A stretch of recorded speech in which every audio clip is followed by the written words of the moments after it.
Untamed is going to be untamed. It's going to be a little crazy. I want to talk to my people. I want to talk to my brothers and sisters.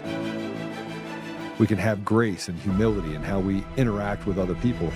Oh, hot dog, look at you. And nobody talked about what's really happening. And let's have conversations about what truth is.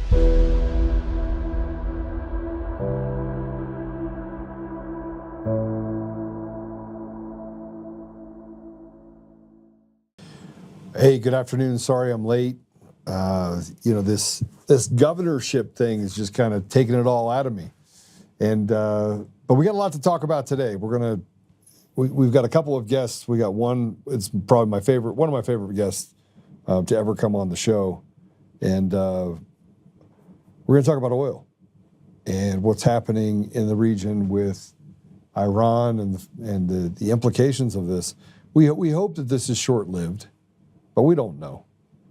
And so Vince Lanci is a publisher at GoldFix. He's also a professor of finance. We talk a lot about gold and silver. He's been on before. And we're going to talk about this war. We're going to talk about what's going on right now. So Vince, welcome to the show. Joe, thank you so much for having me on. I appreciate the time. The timing is pretty important given what's going on in the Middle East. So should we just get into it? Yeah, I mean, look, it's weird. Oil's at $98. It goes up and down $10, $15 a day, it seems like. Yeah, I mean, like there's two tracks to this, I think, that are important for your listeners.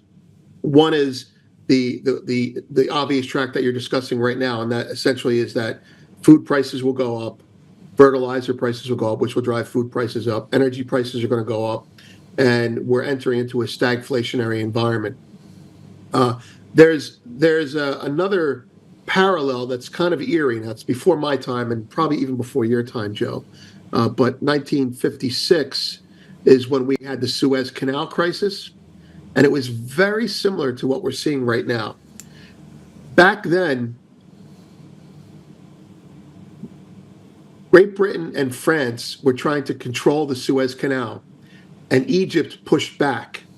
And when they pushed back, Great Britain and France thought they could control it just pure military might. And what they didn't count on was the U.S. saying, we're not going to back you. We didn't back them. And so they lost.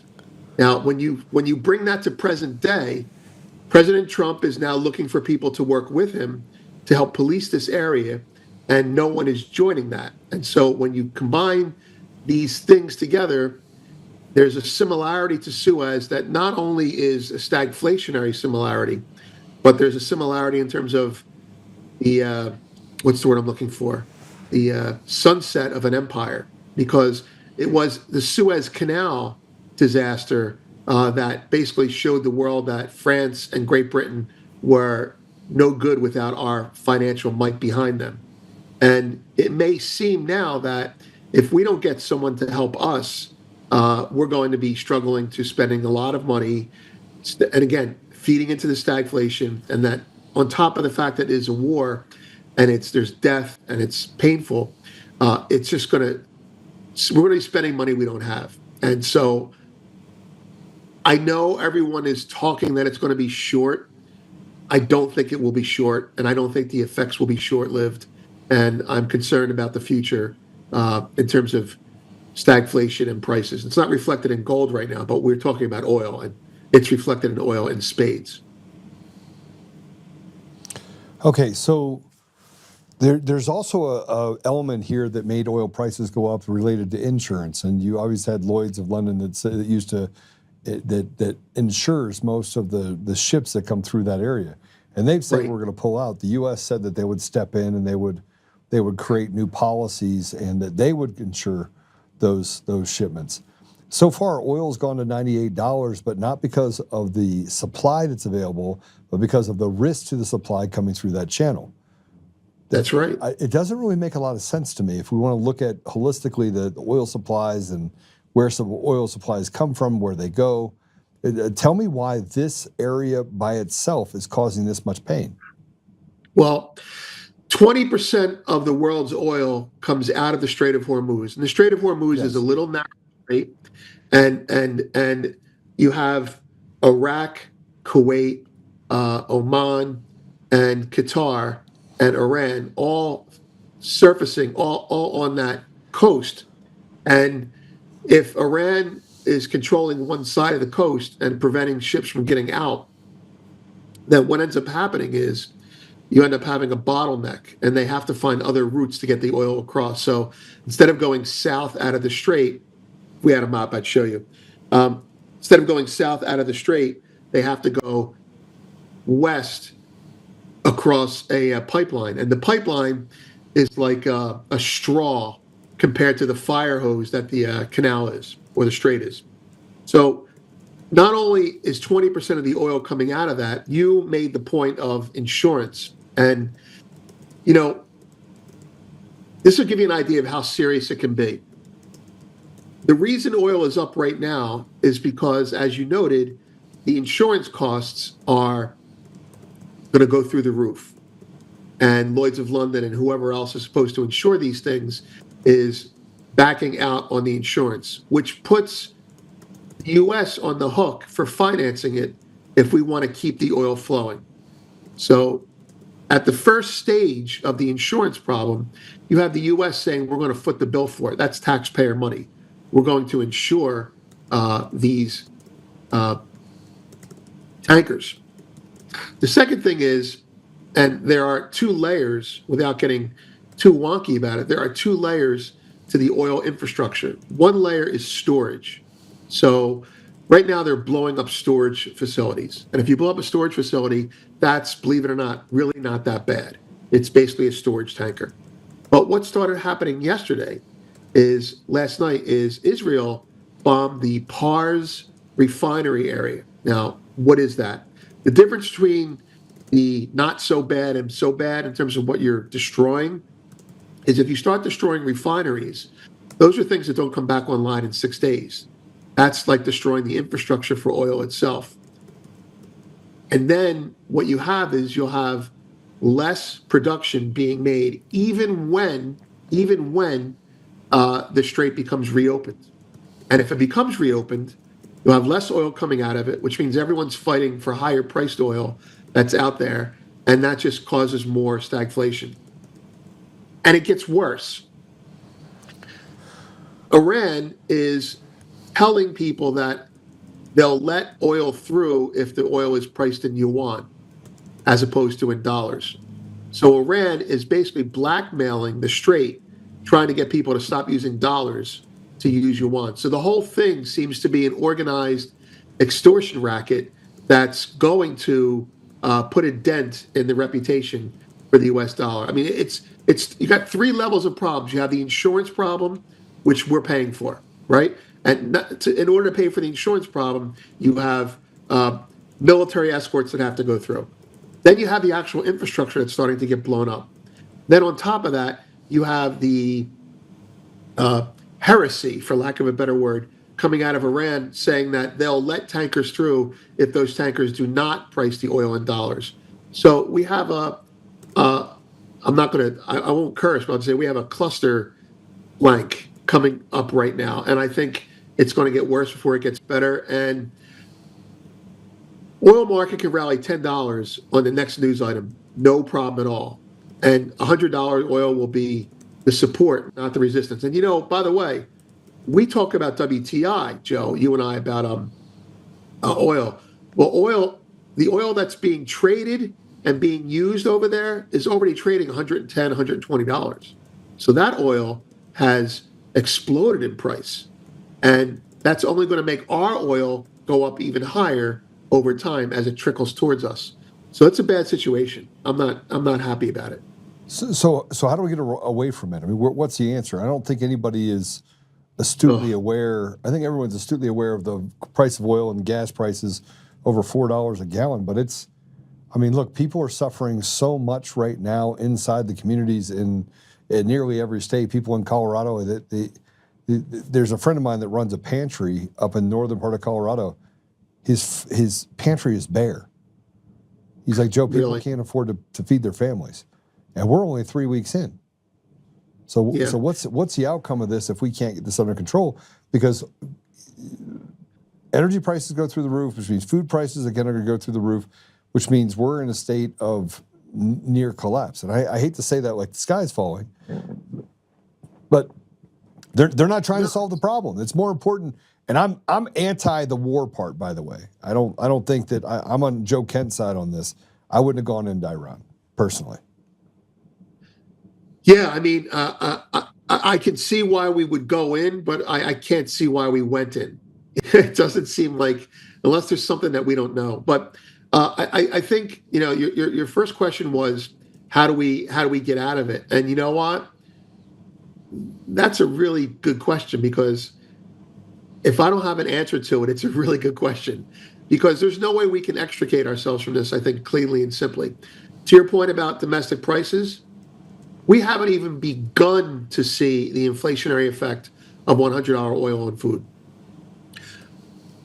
$100 oil translates to a 30% increase in food prices over an 8-month to 1 year period.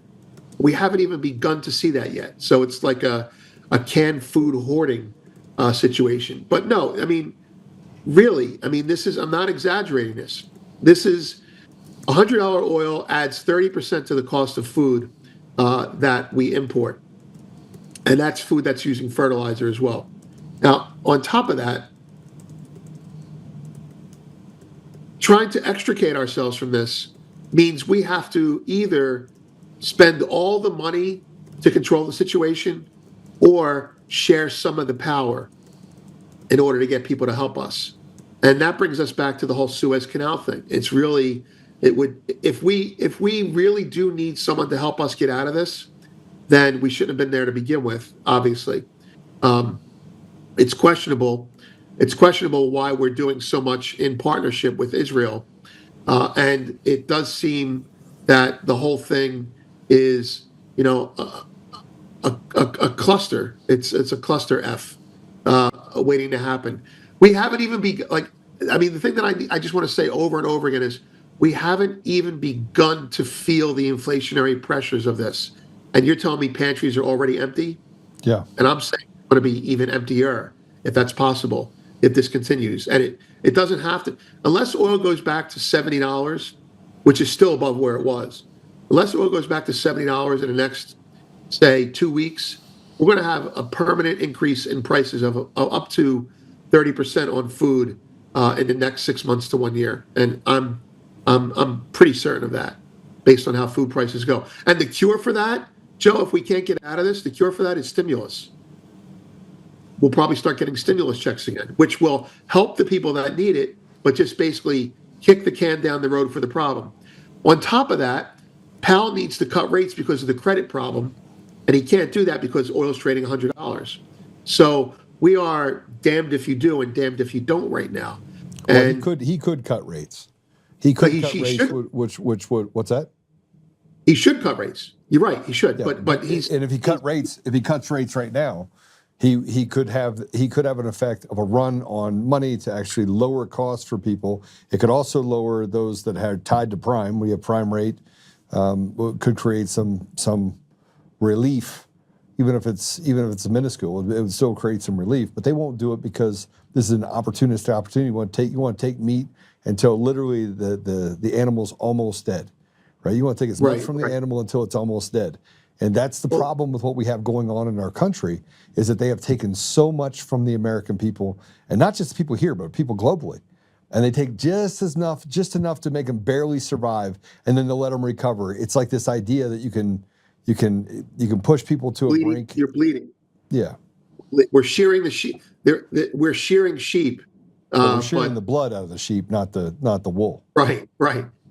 I guess when we're done with that, we just butcher them. That seems to be what's the path that we're on. I agree with you, and I don't think Powell's going to cut for that reason, and also for the reason that he's a short timer. He's out of there in I think 5 months, so he's probably just praying that he can get away with not cutting one more time, so he can claim victory, even as he leaves a decimated economy. Well, what is he claiming victory to? Well, remember, he had to drive inflation to 2%. He doesn't want to lower interest rates. He doesn't want his legacy to be the guy who stoked inflation. And he probably feels that whoever succeeds him Trump will influence into lowering rates. So he's going to do nothing for the next 3 months, in my opinion. And then whoever comes on after him is going to cut rates. That's how it went down today at the FOMC, based on how he acted there as well. So, do you think he's doing the bidding of like World Economic Forum? You think he's tied into all that whole deal? Oh, yeah. Can I ask that question, or is it you gonna? No, you could definitely ask that. I'm shaking my head because, yeah, you know what? This sucks to say, but yeah, it does. It does feel that way. Look, whether you like it or not, whether you want to be objective or not, I'm not anti talking about politics, because politics is policy, and policy is what influences people to do these things. And Powell's about to go into private service in the private sector, so he needs to toe the line with the World Economic Forum and the Bilderberg types. So I mean, he's part of the club that we're not in, and anything that will make his resume look better, even if it makes the economy look worse as he's exiting, he's going to do, and that's to keep himself in good stead with the people that he's going to be working with afterwards. So I agree with you. Okay. Gold and silver. Down. Silver is easy to explain. I'll explain that first, and then gold is something that I just disagree with. Silver is trading $76, which is down from $80 over the last week or so. During the first, when you have a stagflationary environment, the first part of the stagflationary environment is the equity markets and the economy get destroyed. People start getting fired. Nobody's getting solar panels installed. And so there's less demand for silver on the industrial side. And that will weigh on the market at first. What's interesting is that they're selling gold as well. And they're selling gold, it would seem, because gold may have been a little bit overinflated to begin with, participating with stocks. But I have a strong opinion on it, and it's rooted in math. And the math is that in the first 90 days of any war, gold is a crapshoot. It could be up or down 18%. The next 6 months, gold on average is up 18.9%. So this makes sense. Oil goes up now, gold goes up later. And that's what happens when you have a stagflationary economy. And silver will recover too. I mean, silver's probably a good buy in this area. I'm not recommending people do anything. You do your own due diligence. But I'm looking at buying some more for myself right now. Yeah. So this is where we get into those areas where kind of sticky areas, I like to call them, where you go, okay, do I bet on double green zeros? Is this bet on black? Is it bet on red? You're going back and forth going, I feel like I have dual personalities. And this is just from an investment standpoint. I'm not talking about, by the way, the things that are happening to people because they can't afford to pay their bills, right? Right. But this all comes down, when we talk about gold and silver, and we talk about even oil, it comes down to almost like a triage or an arbitrage market, where we're looking at this specifically as it relates to war decisions. We're almost war gaming things inside of an economic environment. So we're not actually looking at this from a geopolitical or a foreign or domestic policy. Everything that we're doing right now drives towards opportunities where you see oil's up, oil companies are going to make more. That oil's already out of the ground. They're going to hope the price comes down by the time they get back at it, so that they still have then controlled costs. So everything is like this thing where they make it on the yo-yo. You make more money on the yo-yo. Right. That's true. The your comment about the triage is interesting, because that is what's starting to happen. Domestically, people are going to start making decisions that are going to affect them on a day-to-day basis. So what the price of oil does today determines how many miles I drive to go pick something up. Now, on the oil company thing, it's interesting because when we had a crisis in the 70s and 80s, oil companies were not as well run, right? And miners were not as well run, and as a result of that, producers didn't have enough production, and so after the first round, they actually suffered. But now the bigger companies like Exxon, well, they don't just drill for oil, they make the gasoline. Excuse me. Result of that, they're making money hand over fist in what we call the crack spreads. So they have the oil, but they also own the refineries. So every refinery that shuts down in Iran makes a refinery that Exxon owns that much more valuable. And the price of fuel and diesel go up that much more. Not to mention that you use jet fuel when you're over in a war, and that's not helping the price of things either. All right, so they get it under control. I think they just got an agreement. I just saw they had an agreement where some of the countries that said they're not going to get involved are now going to get involved in making sure that the Strait of Hormuz is going to be will be protected. Right? Is that what I just saw? I haven't seen that, but that's something that we were asking for. So yes. So do you think makes that'll sense. ease oil prices? Because I saw all the things that said we have a deal, we don't have a deal, we have a deal, we don't have a deal. All day, Right, exactly. oil prices been going like this. Exactly. No, it's exactly what happened. It opened lower. It went $2.70 higher, and then we have a deal, and then it was down $1 on the day. So yeah, right now it's like you said, it's on a yo-yo, and the yo-yo is. But to answer your question, do I think this will help oil? I think any news that comes out about oil that is helpful, even if it doesn't foster in the long run, will give us temporary relief. But I don't see the relief as anything more than temporary, unless all the other Gulf states turn on Iran. And it's possible that they might. I just don't see how we're going to have them do that overnight. It takes time. Here's the problem. Saudi Arabia is not going to turn on Iran. You want to know why? And they don't particularly like them because they're actually benefiting from $90 oil. This smells eerily familiar to 2008, 2009, when the predictors were that oil was going to hit 130, 140. Well, economically, this is definitely rhyming with 2008, 2009. There are three things that happened before the crash and the great financial crisis. Right. One was oil prices went to $140. That was the first one. The second one was interest rates were going up. The Fed refused to cut rates when they should have, especially the ECB. Europe made it even worse. And the third thing is you had a credit problem, and the credit problem was subprime back then. What do we have now? We have oil approaching $100 on the way to 130. We have a Fed that refuses to cut rates, and we have a credit problem, which is showing up in the private equity area, private credit.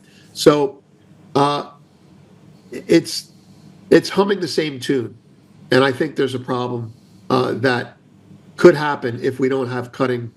We're going to have either we're going to have stagflation or we're going to have recession. Both are bad. That's what I think. Anyway, so I agree with you. There's a lot to be said about the 08 parallel. Well, the 08 was largely manufactured in advance of that. If you say 08, but I mean, we knew the problems were happening in 07 if you just look back at it, because in 2007, remember, you remember what Bush was saying in early 2007, everybody go buy a car. That's right. He's going to solve the problem. We're just going to sell cars. Everybody's going to buy a new car, and we're going to give you some benefits for doing that, and you're going to jumpstart the economy. Right. That's right. You remember that? Don't stop shopping. Yeah, don't stop shopping. It was like it worked after 9/11, so they were talking about it in 08 as well. I remember that. So it was November of 2007. I wrote this memo that said consumer confidence is at an all-time high. That was a lie, but they said it was at an all-time high. And I was like, 2008 is literally going to be the great collapse. And I remember my buddy sending the memo back to me because I wrote it for this plan that I was doing for an investment. And he goes, "How did you know?" And I was like, "I actually didn't know. I just predicted it based on all this stuff. It was like the perfect storm. We had never had all these things happen all at the same time at these highs, except for in the 1920s and early 1920s or late 1920s and even early 1940s. So it was predictable. Well, that's quite a call. I wish I had made that call. I wish I would have done something with it. Yeah, I know. How do you? But what could we have done? Short housing? Short How do you do house. that? You could have just short everything at that point. I mean, you could have just made I money know. just saying, all right, what are you going to short? The whole market. It doesn't matter. Just pick something. That's a Yeah. good point. Bear Stearns. Right. Bear Stearns is fine, Jim Cramer said. He did. Remember that? Yeah, he did. That was his big thing. Don't take your money out of Bear Stearns. They're fine. They're solid. That's his claim to fame now. That's like, what in my opinion makes him a financial hack. So, well, he did it again. He did it with the Silicon Valley Bank, SVB. Remember? He did. He was pimping it. He was pimping it 3 weeks before they actually went insolvent. I mean, he's so chronically wrong. I mean, I don't want to just make this a hate fest, but he's so chronically wrong that I have to think that he's been tasked to make these statements to make people calm, like to hold everyone's hand when things are getting worse. I feel like he's part of the problem. Well, there's no question. I mean, there's no question he's a part of the problem. I mean, it's pretty obvious. Okay, so we've got. I mean, I only got you for another couple more minutes. What do you think President Trump does at this point? You think he pulls back on some of these war things, or you think he finishes? Oh, Jesus! That there's the whole taco trade. People talk about he'll chicken out. I think he's beyond chickening out, and I think he can't get out of it now if he wants to. If he gets out of it now, he loses a lot of face, and China looks at us very weakly if he backs out now. So I don't think. What does he do now? Well, let's see. He's worried about midterms, so he's going to jawbone things more. Maybe he'll talk about a stimulus check of some sort. Affordability. The key word is affordability. There'll be the Affordability Act or something like that. There'll be an emergency stimulus check. I mean, I'm not married to that idea, but I know that they're thinking about it. They have to be thinking about it. A tax credit for people for energy. But with regards, that's domestically. But internationally, behind the scenes, we have to be giving something up that we don't know about yet to be getting this stuff done. Like, what are we giving to get the other nations to help us? Like more fighter jets, higher oil. We're giving something up. This isn't free. Whatever we're getting out of this that you're identifying right now isn't free. I wonder what we're giving up to get it. I don't know. I don't know what he's going to do, but I don't think he's going to chicken out because he's too far into this now. It's definitely a chicken out situation. And plus there's the Israel factor. What does Israel do? I mean, why? Look, I mean, I've already told you before, I don't agree that we should be running our policy through another country in the Middle East. And I don't believe that they should have influence on our policy happening in the United States. And in large part, the American people have suffered every single time that we've made a decision based on the sovereignty of another nation. We have suffered great consequences. We can go back to Korea, we can look at Vietnam, we can look at, any of the wars that we fought, even what we did in Afghanistan and Iraq, there was great human cost for us here. And there was no benefit other than $1 trillion and maybe some access to, defense fund contractors that they got paid a bunch of money to transport oil and to, create opportunity over the Middle East for themselves. But the American people never made anything out of it. And the same thing can be said for this. We're over in Iran. We're bombing the shit out of Iran. And even if all the Gulf states decide to come together around them and say, okay, let's finish the job, every single one of those Gulf states can be looking at each other saying, are we next? Yeah, exactly. It's just another excuse to de-dollarize. I mean, if I'm a Middle Eastern country, even if I don't like what Iran's doing, when it's over and the U.S. pulls out, I have to live with Iran, and more importantly, I have to worry about if I'm going to be next. Just like every other BRICS nation said, you froze Russia's assets, will you freeze ours next? So, I mean, who controls Israel if the U.S. doesn't? And that's got to be a concern for the Muslim nations. I mean, I don't think Israel's going to do anything, but that's not the point. The point is perception. Who's next? Who's next? That's exactly right. That's the situation. Well, and that raises a bunch of other questions, and I'll leave it at this because I'll get your last question. I know you got a hard out. I'll leave it at this. We went to war The stock market is relatively unchanged. I think it's down, maybe 5% since all this started, right? It's de minimis. I mean, it'll pop back up from there. Right. Stocks go up, stocks go down. We see this thing happening. You can actually make money on it if you follow the flow. Like every day, just get in low, get it high. We could ride the wave. What's AI doing to play a part in this market frenzy that we have going on right now? Well, AI is just, I mean, what it's doing better, as good, if not better than me. And that is, AI is finding, I have a grid I could share with you, that you might want to share with your people. There's a grid out there that shows the jobs that are going to be affected. Basically, if you're in finance, if you work on a computer screen, your job will be 50% of it will be gone inside of a year. And you're seeing, let's see, Microsoft is laying off. I can't even think of the other companies laying off, but there are a lot of layoffs coming on in the last 2 months that are showing what a big problem this is going to be. And you know what? Here's the scary thing for me, Joe, as an economics type of person. When you have a new technology that allows you to fire people and not cost you any money, and you have a recession that's coming, you tend to do it faster.